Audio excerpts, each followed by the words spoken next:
Hi guys! Welcome back to my channel. So as you can see by the title and the thumbnail, it's a different one sa mga usual videos na ginagawa ko kasi it's a cooking video. And ever since na nag-start tong quarantine, ayan, medyo nahilig ako mag-try magluto, mag-try ng mga iba't ibang recipes, tapos mag-add na lang ako ng something na wala sa recipe na feeling ko magiging masarap naman siya. So for today's video, I'm gonna do Chinese garlic pork chop. And yung nakita ko sa internet, chicken talaga yung ginamit nila, pero para lang maiba, ginawa akong pork chop. Pakita ko muna sa inyo yung iba't ibang products na gagamitin natin. Shucks! I feel like a chef. Say hi to my vlog! Hi! Excited Stay na. safe, guys. Yes! Stay at home. Yes, magluto-luto na lang din kayo, diba? Mag-try kayo. Tawan-tuwa nga sila mama na natututo ako magluto ngayong quarantine. Galing magluto. So, ngayon, mag-share ako sa inyo. So, ayan, syempre, we need pork chop. Pero, i-slice natin yan. Papakita ko sa inyo later. We need garlic kasi nga, Chinese garlic pork chop siya. So, ayan. And then, flour. Ito yung tripod ko. Tapos, may garlic, onion powder. Ayan, ito yung dinagdag ko na wala talaga sa recipe. Next is iodized salt, pepper. Diba, nalimutan ko pa. Soy sauce. Ito yung ginagamit kong soy sauce. Ayan. Superior light sauce. If you want, you can check yung Instagram ko para makita nyo yung ibang mga niluluto ko. And then, kung meron kayong request na lutuin ko or what, then just let me know. So, ayan, let's go! Okay, ngayon, nakapag-wash na ako ng hands. And, ipapakita ko na sa inyo kung yung pag-cut muna ng pork chop. Kasi, thinly natin siya i-cut. Ayan, ganito kasi yung pork chop na meron kami. So, medyo malaki. Pag ganito lang naman, wait, nakikita ba? Ayan.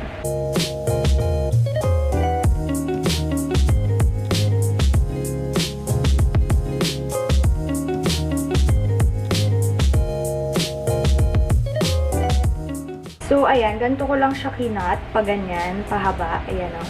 Nakita ba sa camera? Ayan. Tapos, puro pa strips lang. Ganon. Tapos, side lang natin siya. Ngayon, garlic na tayo. Yung mga ingredients pala nito, guys, i-leave ko sa description box so you guys can check it out. Ngayon, ayan, isang buong garlic. Siguro 3 or 4 na cloves of garlic yung gagamitin ko. 3 to 4, depende sa gusto nyo kung madami ba kayong garlic na gusto. Ako kasi medyo mahilig din, so minsan nagti 3 or 4 ako. So, ayan, balatan lang natin siya.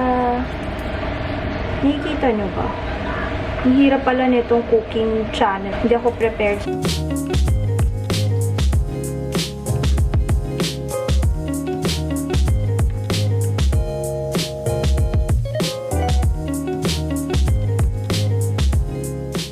Okay, everything is set. Meron na tayong garlic tsaka pork chop. Ngayon, move na tayo sa breading ng pork chop natin. Kuha lang tayo ng flour. Ayan. Nasa Macau pa na plastic cup yung amin. Tapos, ilalagay nyo lang siya dyan. Depende sa kung gaano kadami yung pork chop nyo. Tapos, isi-sift nyo siya para pinong-pino. Ganyan. Ayan. Ayusin natin. Ayan, now na na-sift na natin yung flour, mag-a-add tayo ng pepper. Para yung magiging breading niya is may lasa na. Tapos salt. Tapos, onion powder. Ito talaga yung favorite ko na eh. Gusto ko to. Tsaka ang bango-bango niya. Ayan. Tapos, haluin natin siya. Kuha tayo ng fork. Spoon na lang pala. Ayan o. Nakikita nyo ba? So, haluin nyo lang siyang ganyan. Meron ako assistant, si Ate Annalyn. Mag-iinit na kami ng kawali habang magbabalot ako ng flour.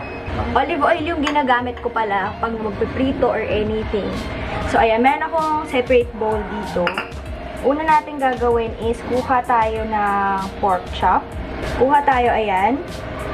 Tapos, i-dip nyo lang siya dyan. I-coat lang natin. Tapos, gagantuin nyo para matanggal yung excess. Para hindi siya sobrang kapal. Tapos, lagay na natin dito. Tapos, repeat lang natin yung step na yon hanggang ma-coat nyo na lahat ng pork chop nyo. Important to ha, yung tatanggalin nyo yung excess para hindi maging makapal yung coating niya pagka prendito nyo, ganun.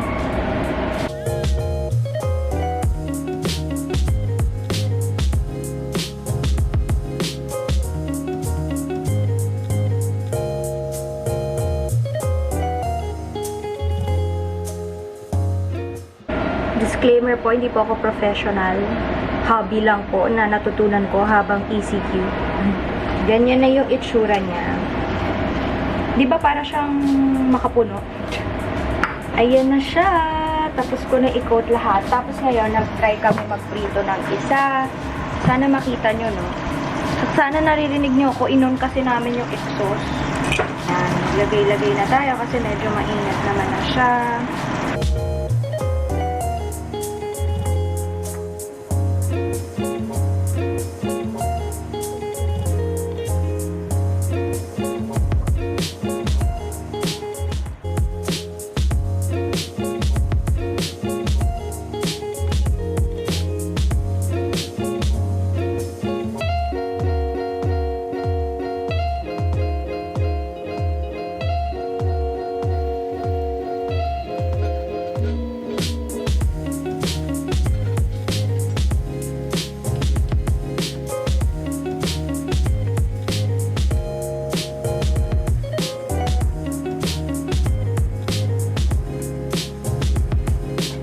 Tapos next, kapag ganyan, dapat ipapat dry nyo din siya ng pagganyan. Para talagang, walang excess na mantika. Ayan. Tapos, mag-prepare din pala kayo ng onion leaves. Ayan. Tapos, kinot lang namin siya sa pagganyan manipis. Halo natin siya mamaya sa sauce. Ayan. Okay, luto na lahat ng ating pork chop. Ngayon, sa sauce na tayo. Kunin ko lang yung garlic. And, igaganto ko lang. So-saute lang natin. Nakikita niyo ba? Hindi pa pala ako ready sa cooking channel. So-saute lang natin ng konti hanggang mag-golden brown. Tapos, mag-a-add tayo ng 3 tablespoons of soy sauce. Ito is mas may hinana na pressure bukod dun sa kanina pagluto ng pork chop. Ayan, pwede na tayong maglagay. Ayan, 1 and 2. Ayan, 3 tablespoons na. Tapos, haluin lang natin siya. Next thing na lalagay natin is a pinch of sugar. A pinch. Ito, oh. Ayan. Para hindi mabalance out, hindi sobrang alat, may tamis din ng konti. And then, once na lumapot na siya, we will add yung ating onion leaves. Ayan. Once na makot na yung ating leaves, we can now add yung ating pork. Diba? Sobrang dali lang. Pwede nyo i-try sa inyo. Tapos, i-coat nyo lang yung pork chop nyo ng sauce.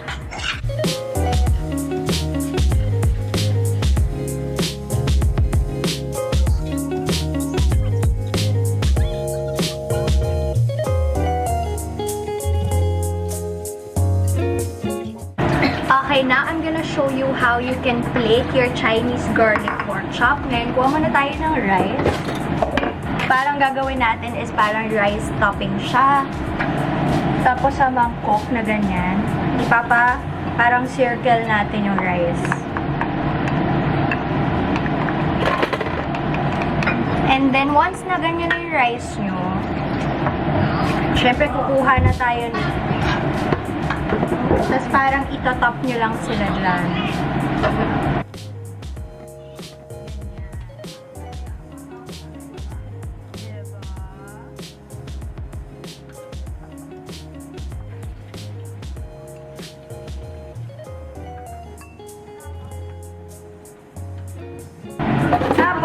Kung may tira kayong onion leaves, pwede nyong i-stage dyan. Yun lang. Tapos, ayan na siya! Tada! Taste test, go! Sarap! Parang scripted naman. Hindi ah. Sarap. Ikaw, te. Sarap. Perfect. Perfect. Oh, yes. Kakain na kami. Lunch is served. Ayan. Ngayon, we'll have a taste test of this pork chop. Ayan na siya.